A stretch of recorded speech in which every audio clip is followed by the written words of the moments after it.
IAS institute నిర్వహిస్తున్న all India scholarship exam pass అవ్వండి. 2 years ఫీజులో 50% మాత్రమే పే చేయండి. బడిలో చదువుకుంటూ సెలవుల్లో ఇంట్లో ఫ్యాన్లు కూలర్ల కింద కూర్చొని సెల్ ఫోన్లో గేమ్స్ గ్రౌండ్లో ఆటలాడే పిల్లలు ఒకవైపు, అదేవిధంగా వర్షం ఎండ చలిని లెక్క చేయకుండా భిక్షాటన చేసే పిల్లలు మరోవైపు. తల్లిదండ్రులు చేసిన తప్పుకు బాల్యం బలవుతుంది. ఒక్క మాటలో చెప్పాలంటే రోడ్డును పాలవుతుంది.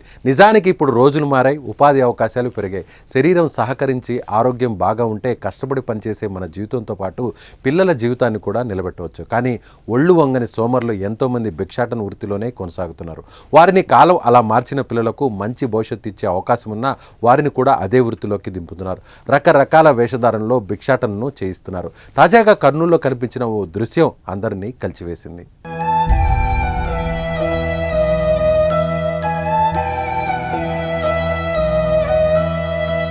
చిన్నపిల్లోడికి రంగులు వేసి గాంధీ వేషధారణతో రోడ్డుపై భిక్షాటనకు నిలబెట్టిన తల్లిదండ్రుల కర్కశత్వం ఇది.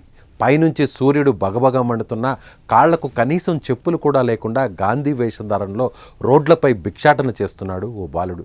ఎండలో అల్లాడిపోతూ ఓవైపు తనకు వస్తున్న నిద్రను ఆపుకుంటూ కునుకు తీస్తున్న దృశ్యాలు కన్నీళ్లు పెట్టిస్తున్నాయి. నిద్ర వస్తే తల్లి ఒడిలో పడుకోవాల్సిన ఆ చిన్నారి ఇలా రోడ్డుపై కునుకు తీయడం చూసిన ప్రతి ఒక్కరి గుండె బరువెక్కుతోంది.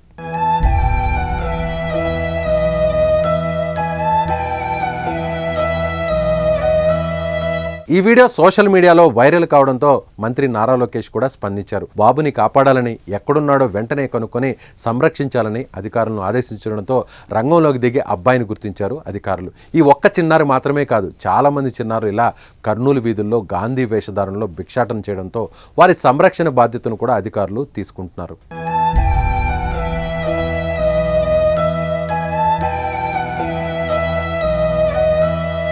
ఇలా ఒక్క కర్నూలులోనే కాదు, ఏ ప్రాంతానికి వెళ్ళినా పిల్లలు భిక్షాటన చేస్తున్నారు. దీని వెనక పెద్ద మాఫియా కూడా ఉంది. పాలు తాగే పసిపిల్లలను కూడా అద్దెకు తెచ్చుకొని మరీ వారి పేరుతో భిక్షాటన చేస్తున్న కొందరు మహిళలు ఉదంతం వెలుగులోకి వస్తుంది. మరికొన్ని చోట్ల మాత్రం తల్లిదండ్రులే స్వయంగా వారి వెనక తీసుకువెళ్లి మరీ జీవితాన్ని అంధకారంలోకి నెట్టేస్తున్నారు. ఇప్పుడు మంత్రి నారా లోకేష్ స్పందించడం చాలా శుభపరిణామం. రాష్ట్ర వ్యాప్తంగా ఇలాంటి వారిని గుర్తించి అధికారులు చేరదీయాలనే అభిప్రాయం సర్వత్రా వ్యక్తమవుతోంది.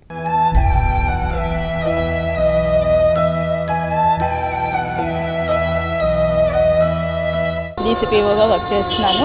ఈరోజు సోషల్ మీడియాలో వచ్చిన ఒక న్యూస్ ఆధారంగా మేము ఇక్కడ చందన బ్రదర్స్ డ్రెస్ సర్కిల్ ఏరియాలో మేము ఆ న్యూస్ చూసి రెస్క్యూ చేయడానికి వచ్చాము.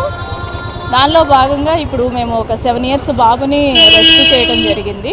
ఆ బాబుతో మేము మాట్లాడి ఇంటరాక్ట్ అయినప్పుడు బాబు గుంటకల్ ఏరియాలో గంటా చర్చి ఏరియా బాబుగా మేము గుర్తించాము. బాబుతో మాట్లాడినప్పుడు వాళ్ళమ్మ లలిత, వాళ్ళ నాన్న శంకర్గా ఐడెంటిఫై చేయడం జరిగింది. ఆ బాబు వాళ్ళు 10 రోజుల క్రితం ఇక్కడికి వచ్చారంటండి. బంధువులు ఉన్నారని చెప్పి వచ్చి బాబు వాళ్ళ తమ్ముడు ఇద్దరు కలిసి ఈ డ్రెస్ సర్కిల్, రాజ్విహార్ సెంటర్, మన ఎక్కడైతే జెడ్పీ షాపింగ్ మాల్స్ ఉన్నాయో ఆ ఏరియాలో వాళ్ళు సంచరిస్తూ ఉండటం జరిగింది.